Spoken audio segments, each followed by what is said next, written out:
independent tradition.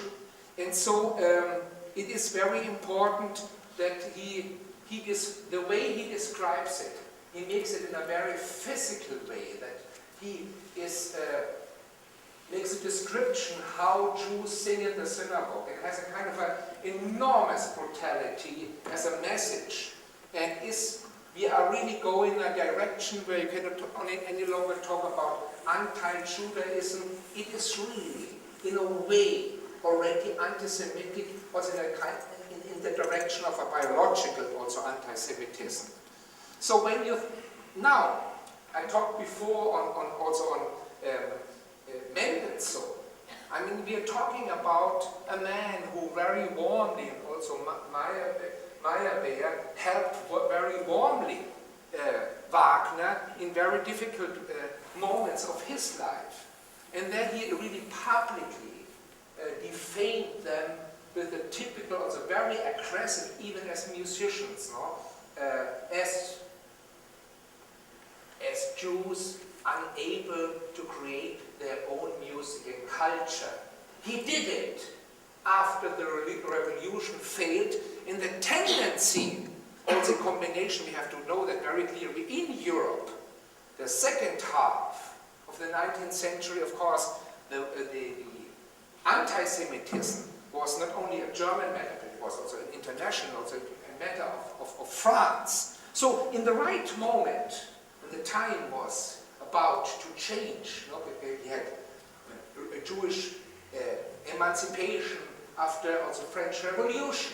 So the first half of you can say, of the 19th century developed also many ideas of Jewish emancipation, but the failing of the revolution turned also history very strongly against Jews, and Wagner knew how to use the chance also for himself to propagate his very fierce anti-Semitism. So when you think about him, normally the discussion on Wagner and anti-Semitism is only concentrated on what we see here in this very important journal called the New Magazine for Music, and so it was published by Schumann, let's see, one of the most distinguished also composers. So you think normally the discussion ends up with that, which is of course in the case of Wagner not at all the case.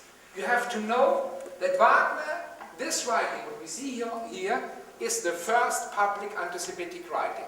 And Wagner, step by step, became even more and more aggressive. He did not slow down. Because what we have seen before, as you might remember, we have seen as a poster also opera and drama. Here, he even describes in the first part his other very important also sponsor, Meyerbeer. He compares him with, as a dead body destroyed by worms, more aggressively, I think, more appalling, you can't even handle up, which I think it was meant in a very destructive way. It's a physical, we're talking about biological anti-Semitism already in 1851, which is, I think, by reading it very precisely, it's quite an appalling document. So when you think it's over now, no, it only starts. You have to read a writing by Wagner called State and Religion of 1865, and here writings like German Arts and Politics of 1867. So this is important, that Wagner makes now the following sequence: German, un-German, Jewish. That means he creates the complete polarization. What is un-German is for him Jewish, and for that is even evil. The verse of this sequence now, I'm already at in the 16th, 70s, are the writings called Writings of Regeneration from 1879 to 1881. And so we are already here in the period, now we should see Wagner in this period, yes. But Wagner himself, it's also my collage, shows him, we have seen before the theater, you might remember the theater house.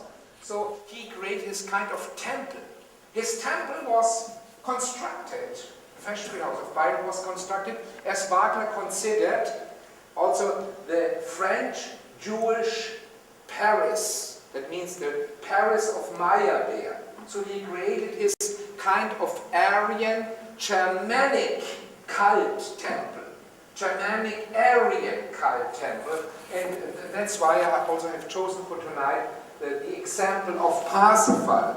And here we see Wagner, of course, seeing himself as a redeemer, as a savior of the world, and also integrating racism as a very concrete point of his lectures.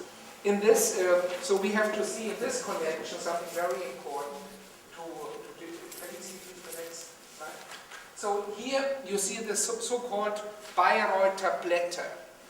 Bayreuth Leaves, what is that? This was a magazine edited by, in also many articles he has written it, by Richard Wagner, which gave very clear ideas how his shrine, how his works should be interpreted. Especially we're talking about the Ring of the Nibelung, especially Parsifal, the late works of Richard Wagner. And why is this so important? Because this was really read by upper class, also Germans, including even later on the imperial family.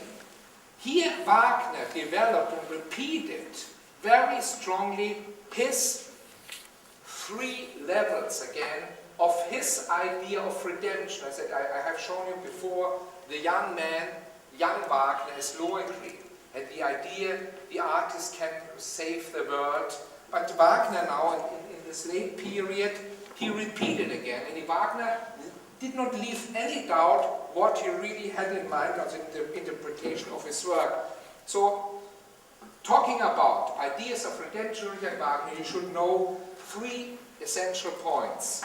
For the early, especially for the early Wagner, we know all about the liberation by the love of a woman. This was one central, for early Wagner, a very essential point. But now we come to the, you might have heard about the Ring of the Nibelung, which is in the tetralogy, it's extremely important, even Parsifal. Then he talks about the liberation of mankind from the greed of power and money.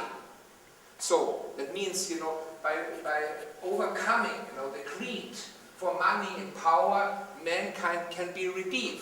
Now, a very essential for our discussion of tonight is that Wagner focused especially on Jews. That means, in a very harsh way, he had the projection that liberation from money and the greed for money also should mean liberation from the Jews. The one who influenced him, his theoretical thinking of his ideas of regeneration, and we see the next slide please, was a very famous French racist, Joseph Arthur Count Gobineau, who himself wrote this writing, a very important writing, essay sur l'inégalité des races humaines. So the inequality, he developed racial ideas about superior and inferior races. He has written it already in 1854-55. This book was read in all Europe a lot. And Wagner was Wagner's second wife, who spoke brilliantly and read brilliantly also French. He gave also this booklet to Wagner, and he was looking at this period for his own also racial theory. And it is, as we know, when he was writing in this period also his new theories, then he made even come Gobineau to Bayreuth.